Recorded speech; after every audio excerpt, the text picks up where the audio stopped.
नमस्कार दोस्तों, फिर से आपका स्वागत है एपीएस ऑनलाइन क्लासेज में। हमारा टॉपिक जेनेटिक्स में चैप्टर नंबर 35 में चल रहे थे मेंडल के आनुवांशिकता या वंशागति के नियम, जिसमें हम एक नियम पढ़ चुके हैं, प्रभावता का नियम। अब हमारा मेंडल का दूसरा नियम है द्वितीय नियम, विसंयोजन या पृथक्करण का नियम, या इसे इंग्लिश में बोला जाता है law of segregation. Law of segregation या इसे युग्मकों की शुद्धता का नियम भी कहते हैं, युग्मकों की शुद्धता का नियम भी कहा जाता है। अब होता क्या है, देखिए कहते कैसे हैं, विसंयोजन या पृथक्करण का नियम नाम से ही रहा है। विमान होता है वियोग, अलग होना, पृथक्करण मींस अलग होना।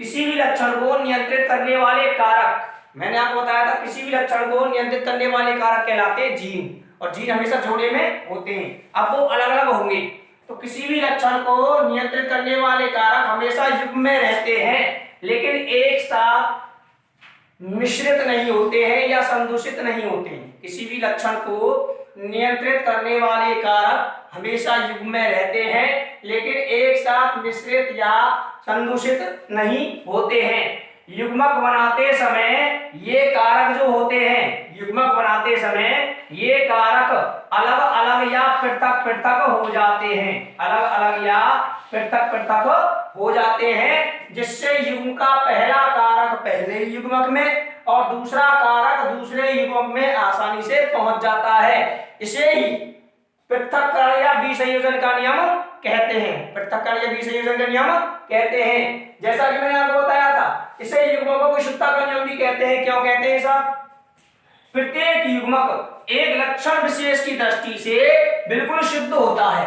प्रत्येक युग्मक में केवल एक कारक पाया जाता है लक्षण विशेष की दृष्टि से, अर्थात प्रत्येक युग्मक लक्षण विशेष की दृष्टि से बिल्कुल शुद्ध होता है, इसलिए इसे युग्मकों की शुद्धता का नियम भी कहते हैं, युग्मकों की शुद्धता का नियम भी कहते हैं। मेंडल ने इस द्वितीय नियम को एक संकर संकरण के आधार पर F2 पीढ़ी तक समझा करके प्रतिपादित किया। जैसा कि मैं आपको बता चुका हूं, फिर पहले नियम को, प्रभावता के नियम को तो समझाया था F1 पीढ़ी तक, अगर उसे पूरा समझा दिया जाए F2 पीढ़ी तक तो ये द्वितीय नियम के अंतर्गत आ जाता है। अर्थात मेंडल ने एक संकर संकरण को के आधार पर इसे F2 पीढ़ी तक इस नियम को प्रतिपादित किया। अब इसका महत्व क्या है? इसका महत्व क्या है? जीन संकल्पना की पुष्टि करता है। ऐसा जीन की जो एक संकल्पना होती है, जीन संकल्पना, जिसमें हम जीनों के बारे में पूर्णतः पूरा अध्ययन करते हैं, उसकी ये पुष्टि करता है। और ये जीन को वंशागति की इकाई बताया गया है, क्योंकि ये एक पीढ़ी से दूसरी पीढ़ी में लक्षणों को पहुंचाता है। कौन पहुंचाता है? जीन पहुंचाता है। हमारे जो एक पीढ़ी से दूसरी पीढ़ी में लक्षण पहुंचते हैं वो जीन के द्वारा पहुंचते हैं, और प्रत्येक लक्षण वाई जीन अर्थात जीन के द्वारा कंट्रोल होता है। ये मैं आपको बता चुका हूं, जितने भी हमारे अंदर लक्षण होते हैं, सजीवों के अंदर लक्षणों को नियंत्रित करने वाले कारकों को ही जीन कहा जाता है। तो उस आधार पर क्या है, प्रत्येक लक्षण को जीन के द्वारा कंट्रोल किया जाता है। ये इस द्वितीय नियम के जो विसंयोजन का नियम या पृथक्करण का नियम है उसके महत्व है। अब इसको आप एक एग्जांपल द्वारा समझा सकते हैं। किसके द्वारा? चेकरबोर्ड द्वारा।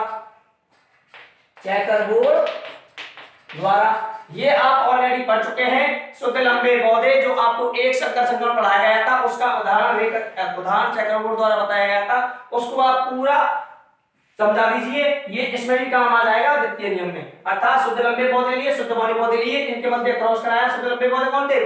बड़े टी कैपिटल टी, और शुद्ध बड़े पौधे स्मॉल टी।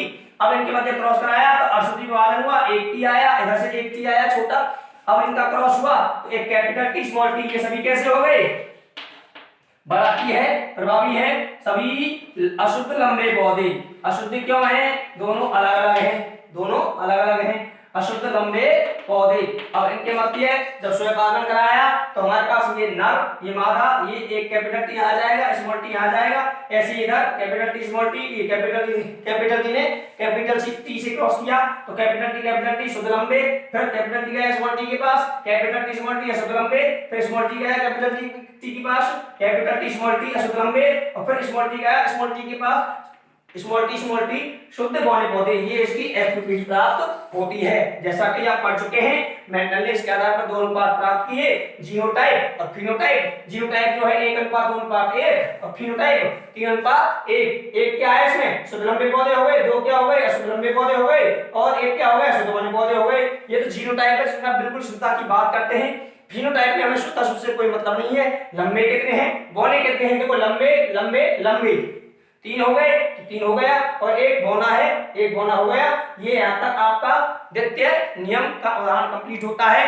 अब तृतीय नियम की बात हम अगली वीडियोज में करेंगे। अगर आपको ये समझ में आता है तो लाइक करें, शेयर करें, कमेंट करें। धन्यवाद।